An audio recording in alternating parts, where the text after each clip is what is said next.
Halo kalian semua, selamat datang di channel Singkat Padat. Bagaimana kabar kalian semua? Mimin harap kalian semua baik-baik saja. Dan pada video kali ini kita akan melanjutkan pembahasan konten spoiler dari serial Donghua Perfect World episode 161.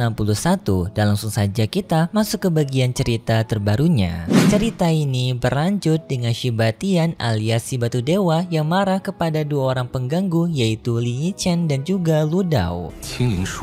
Mengatakan kepada Lan Yichen dan juga Lu Dao apakah mereka berdua datang ke sini untuk mencari kematian. Mendengar hal itu pun membuat Lan Yichen dan juga Lu Dao merasa kesal karena mereka berdua yang telah diancam oleh seekor batu kecil. Lan Yichen mengajak kepada Lu Dao untuk segera melakukan penyerangan yang dimana mereka akan membasmi Shihao, sedangkan untuk batu dewa dan juga Hong Huang akan mereka simpan. Apalagi mereka juga mengenali Hong Huang yang merupakan seorang keturunan dari Blood Phoenix, salah satu keturunan bangsawan dari suatu daerah. Shihao memandang mereka dengan tenang tetapi tidak merendahkan mereka ataupun tidak menunjukkan rasa takutnya kepada mereka berdua. Secara perlahan Shihao maju selangkah demi selangkah menghadapi kedua orang ini. Lalu Shihao dengan santainya bertanya kepada mereka berdua apakah kalian berdua ingin menyerang secara bersamaan ataupun maju secara bergiliran. Sangat gokil sekali Shihao menantang mereka berdua seakan tidak adanya beban cuy. Semua orang yang menonton itu pun tak menyangka jika perkataan seperti itu akan dilontarkan oleh Shihao kepada dua talenta muda yang sangat berbakat, yaitu Lan Yichen dan juga Lu Dao. Lan Yichen dan juga Lu Dao yang mendengarkan perkataan itu pun sangat marah kepada Shihao. Tatapan mereka berubah menjadi tatapan bunuh melihat ke arah Shihao. Dan mereka juga memeriksa kekuatan Shihao melalui penglihatan tembus pandang mereka, yang dimana mereka melihat jika ternyata penempahan tubuhnya Shihao masih belum merata. Ada sebagian dari tubuh Shihao yang masih belum dilapisi oleh api surgawi. Hal ini pun membuat mereka sadar kalau Shihao ini masih belum sepenuhnya menjadi dewa seutuhnya. Lan Yichen dan juga Lu Dao mengatakan apakah dunia sekarang telah berubah karena orang selemah ini masih menganggap dirinya lebih kuat daripada orang lain. Apakah orang ini terlalu sombong sampai membutakan matanya, kata Lan Yichen kepada Shihao. Lalu pertarungan mereka pun dimulai dengan Lu Dao yang membuka formasi pertarungannya, yaitu sebuah formasi amor menyelimuti tubuhnya Lu Dao. Sebelum mereka memulai pertarungan, Lu Dao pun bertanya kepada Shihao menyerah atau mati. Shihao dengan tegas menjawab, "Nyala kau." Serta pada saat ini Shihao juga telah membuka formasi pertarungannya. Shihao yang telah berada di mode pertarungannya membuat Lan Yichen dan juga Lu Dao sangat kaget karena mereka sebelumnya melihat jika formasi dari tubuhnya Shihao masih belum lengkap. Masih ada beberapa daerah yang belum diselimuti cahaya yang menganggap Shihao bukan dewa. Tetapi setelah Shihao berada di mode pertempurannya, tiba-tiba saja bagian cahaya yang redup itu kini telah bersinar sangat terang. Hal ini pun membuat mereka sadar kalau mereka sekarang itu ternyata telah salah menilai Shihao. Lalu pertarungan mereka pun dimulai dengan mereka berdua yang langsung maju menyerang satu sama lain. Peraduan dari kekuatan magis di antara mereka berdua membuat ledakan kekuatan yang dahsyat. Serta ledakan itu terlihat indah dari kejauhan karena ledakan itu seperti sebuah kembang api yang menghiasi pertarungan mereka. Dalam pertarungan itu, Shihao dan juga Lu Dao beradu kekuatan mereka dengan kekuatan mereka yang saling bentrok. Yang untungnya peraduan kekuatan tersebut dimenangkan oleh Shihao yang membuat Lu Dao terpental dari sana.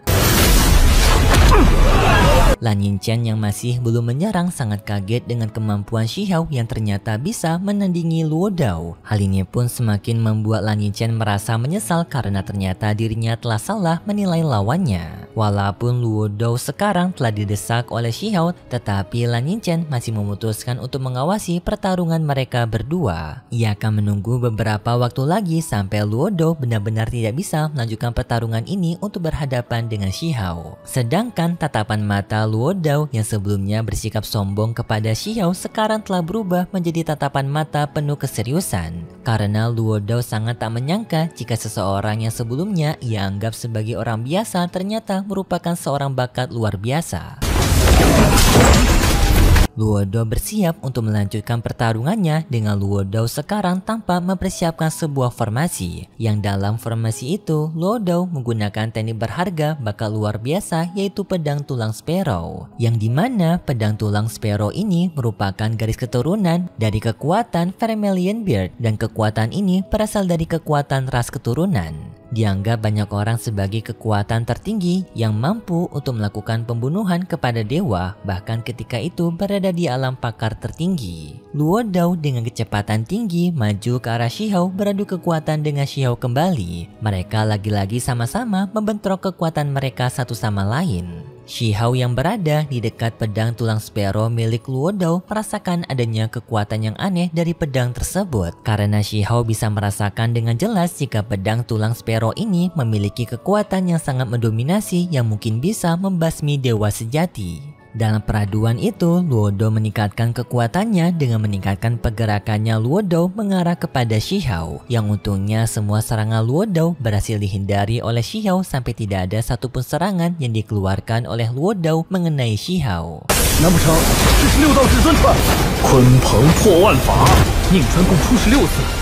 Luo Dou meningkatkan serangannya kembali mengarah kepada Shihao membuat serangan tebasan dari Luo Dou semakin meningkat. Shihao mencoba untuk menghentikan serangan Luo Dou dengan menggunakan simbol magis milik Shihao. Tetapi tak disangka semua simbol magis itu dapat dihancurkan oleh tebasan pedang Sparrow milik Luo Dou. Yang untungnya pada saat terakhir Shihao masih bisa menghentikan serangan dari Luo Dou. Luo Dou sekarang merasa sangat jengkel kenapa dirinya tidak bisa mengenai Shihao. Padahal dirinya telah menggunakan teknik terlarang dari pedang Sparrow yang dalam penggunaan ini bisa membuat dirinya mendapatkan efek negatif. Tetapi apa yang telah ia korbankan ternyata tidak berdampak apa-apa kepada Shihao. Tetapi Luo Dou masih belum menyerah. Ia bertekad untuk menggunakan kekuatannya secara maksimal yang membuat tubuhnya Luo Dou menjadi bercahaya. Rambutnya tiba-tiba saja mengeluarkan cahaya merah yang bersinar seperti darah. Lan Yichen yang masih mengawasi pertarungan mereka berdua juga kaget dengan kekuatan yang dikeluarkan oleh Luo Dou yang sangat mendominasi. Lan Yichen juga baru menyadari kalau kekuatan Luo Dou berasal dari kekuatan rambutnya. Yang dimana sekarang rambutnya Luo Dou semakin lama mengeluarkan cahaya yang semakin terang terus menerus. Bahkan bisa mengeluarkan sinar yang sangat terang melebihi sinar matahari. Serta orang-orang lainnya juga yang melihat ledakan kekuatan dari Luo Dou, mereka semua sangat ketakutan. Serta rambutnya Luo Dou semakin memanjang mengarah ke tubuhnya Shihao dan mengikat tubuhnya Shihao. Serta rambut itu menyerap esensi kehidupan milik Shihao. Walaupun Shihao sekarang berada di jeratannya Luo Dou, namun Shihao sekarang tidak merasa ketakutan. Dengan tubuhnya Shihao mengeluarkan cahaya yang terang serta Shihao menggunakan teknik reinkarnasi. Dengan sangat intens, cahaya dari teknik reinkarnasi dari tubuhnya Shihao sekarang telah bergerak melalui rambutnya Luo Dou dan memasuki tubuhnya Luo Dou. Hal ini pun sangat menguntungkan bagi Shihao karena Luo Dou sekarang tidak akan bisa kabur dari teknik reinkarnasinya Shihao. Teknik reinkarnasi yang masuk ke dalam tubuhnya Luo Dou membuat Luo Dou berteriak kesakitan, yang secara bersamaan membuat tubuhnya Luo Dou juga bertumbuh dengan sangat pesat. Rambutnya yang sebelumnya mengeluarkan cahaya terang sekarang juga perlahan mulai meredup. Simbol-simbol milik kekuatan dari Luo Dou juga memudar. Tubuhnya Luo Dou sekarang dalam waktu yang sangat cepat sudah seperti seorang kakek-kakek tua yang telah berumur 10.000 tahun. Rambut yang sebelumnya berwarna merah kini telah berubah menjadi rambut putih seperti uban. Kekuatan hidupnya menurun drastis, wajahnya dipenuhi kerutan seolah-olah telah mencapai akhir hidupnya. Yang ia sekarang kesulitan dalam bergerak yang bahkan ia tidak bisa menganggukkan kepalanya lagi karena terlalu lemah. Jadi teknik reinkarnasi sebelumnya telah membuat tubuhnya Luo Dou menjadi seperti seorang kakek-kakek tua yang hidupnya sebentar lagi akan berakhir. Semua orang yang melihat itu pun sangat kaget dengan kemampuannya Shihao yang dapat membuat Luo Dou tidak berdaya. Setelah itu Shihao pun maju mendekati tubuhnya Luo Dou dan menginjak tubuhnya Luo Dou serta mengancam kepada Luo Dou menyerah atau mati. Lalu Shihao juga mengancam kepada Lan Yichen apakah Lan Yichen ingin menjadi pelayan barunya. Dan dua perkataan ini merupakan perkataan dari Lan Yichen dan juga Luo Dou yang sebelumnya mengancam kepada Shihao. Dan sekarang Shihao menggunakan kata-kata mereka kembali untuk mempermalukan mereka berdua. Seketika setelah itu, kondisi pun menjadi sangat sunyi karena dari semua orang yang menonton pertarungan mereka, tidak ada yang menyangka jika pemuda itu akan bisa mengalahkan seorang jenius hebat yaitu Luo Dao. Tidak hanya dalam tontonan langsung, tetapi para tetua juga yang menonton dari dunia luar juga sangat kaget dengan kemampuannya Shihao yang dapat membawa kekuatan waktu serta mampu merebut kekuatan hidup orang lain dalam waktu yang sangat cepat. Semua orang pun sekarang akan menjadi sangat waspada kepada Shihao. 皇与最邪大星君是同一人，竟都名扬圣界，接对后都异常关注。 Karena ini juga baru pertama kalinya bagi mereka para tetua yang mengawasi pertarungan ini melihat teknik reinkarnasi digunakan secara langsung. Lan Yinchen yang melihat fenomena ini pun sangat ketakutan dengan segera ia berusaha untuk kabur dari Shihao. Namun Shihao tidak membiarkan hal tersebut. Shihao menggunakan pergerakan kilatnya dengan digabungkan dengan teknik kecepatan kunpeng mampu mengejar Lan Yinchen lalu menendang Lan Yinchen dari atas udara dengan sangat keras. Dan lalu pertarungan mereka pun kembali berlanjut dengan sekarang Shihao yang bertarung melawan Lan Yinchen. Dalam pertarungan ini sebenarnya Lan Yinchen telah menyadari jika kekuatannya berada di bawah Shihao, tetapi dirinya tidak bisa membiarkan Shihao menindas dirinya tanpa ia melawan balik. Lan Yinchen menggunakan formasi teknik berharganya, yaitu dengan Lan Yinchen mengeluarkan banyak senjata yang tak terhitung jumlahnya dari formasi pertarungannya. Tetapi semua serangan yang dikeluarkan oleh Lan Yinchen dapat dihentikan oleh Shihao yang bahkan Shihao bisa mematahkan serangannya Lan Yinchen menggunakan tangan kosong. Lan Yinchen pun semakin panik dengan kondisinya sekarang. Lan Yinchen menambahkan kekuatannya yaitu dengan Lan Yinchen mengambil kekuatan magma logam yang berada di daerah gunung. Yang dimana pemandangan ini seperti Lan Yinchen mengendalikan magma besar untuk mengambil esensi logam dari magma tersebut dan merubahnya menjadi senjata. Shihao yang melihat tekniknya Lan Yinchen merasa takjub dengan tekniknya Lan Yinchen karena Shihao tak menyangka adanya sebuah teknik seperti ini di dunia. Yang untungnya Shihao bisa menghentikan setiap serangan dari Lan Yinchen, yaitu Shihao menggunakan tinjunya membuat semua serangan itu meledak ke segala arah.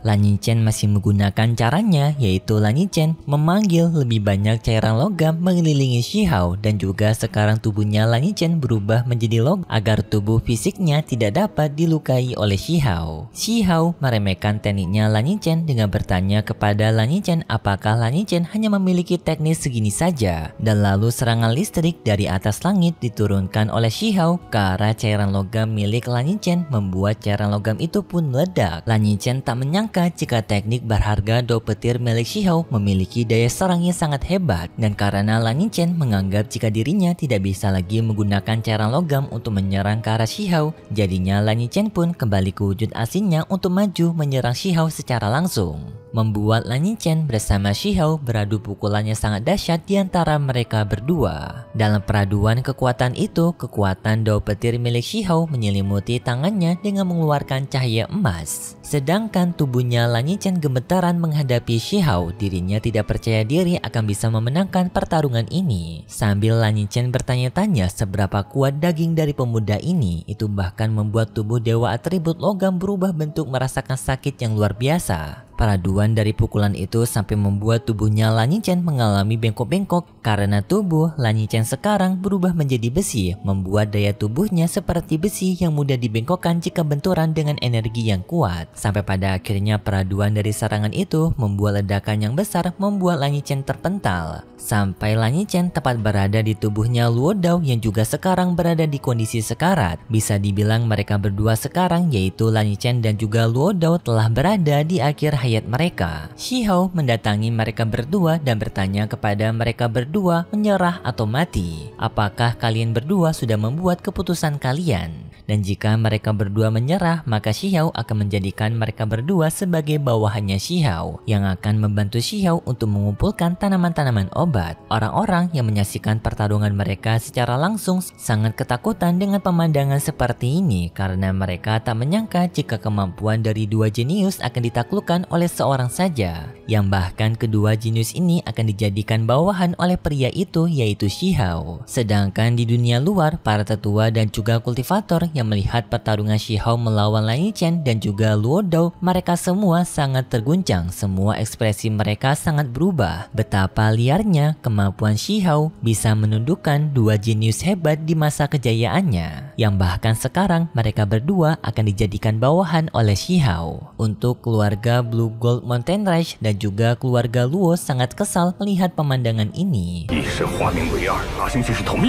karena mereka melihat masing-masing murid kebanggaan mereka ditangkap begitu saja oleh orang asing. Mereka tak terima jika pewaris dari klan mereka akan menjadi pelayan dari Shihao, tetapi mereka juga tidak mau jika pewaris dari klan mereka malah akan ditewaskan oleh Shihao. Kembali ke tempatnya Xiao sekarang dalam kondisi sekarat, Lan Yichen bertanya kepada Shihao siapa Shihao ini sebenarnya. Shihao menjawab dengan memberitahu ketiga identitas rahasianya, yaitu Huang, keturunan darah orang berdosa, dan juga Shihao. Mendengar nama itu pun Lan Yichen dan juga Luo Dao sekarang jadi paham jika mereka sekarang telah berurusan dengan orang yang sangat salah. Jika mereka berdua sejak awal telah mengetahui siapa orang yang mereka lawan ini, maka mereka berdua tidak akan mencoba untuk melawan Shihao. Hong Huang yang mendengar itu juga kaget karena ia baru mengetahui jika Shihao merupakan Huang. Hal ini juga membuat Hong Huang sadar jika sebenarnya Shihao telah berada di alam atas dalam waktu yang cukup lama. Lalu Lan Yichen dan juga Luo Dao menggunakan suara lemah mereka bertanya kepada Shihao, apakah jika mereka menjadi budaknya Shihao, Shihao akan menjadikan mereka berdua budaknya Shihao selama-lamanya. Jika itu terjadi, maka mereka tidak mau dan mereka menerima kematian saja. Shihao menjawab tentu saja tidak, dirinya hanya memanfaatkan mereka berdua selama mereka berada di Immortal Ancient. Setelah mereka keluar dari Immortal Ancient, maka mereka semua akan berpisah dan mereka semua akan menjalankan kehidupan mereka masing-masing lagi. Dan juga Xiao tidak akan selalu memperbudak mereka karena Xiao hanya akan meminta bantuan kepada mereka berdua untuk mencari keberuntungan alami, seperti mencari beberapa obat suci, mata air Dao, dan juga berbagai hal yang bermanfaat. Mendengar hal itu pun membuat Luo Dao dan juga Lan Yichen berpikir jika Xiao sepertinya bukan orang yang kejam, karena sepertinya Xiao tidak akan menyiksa mereka waktu mereka menjadi budaknya Xiao. Bahkan Xiao juga mengatakan kepada mereka berdua dengan senyuman kalau dirinya akan menganggap mereka berdua sebagai teman Dao-nya. Menyadari jika Xiao bukanlah orang jahat, Lan Yichen dan juga Luo Dao pun setuju untuk menerima tawaran Xiao.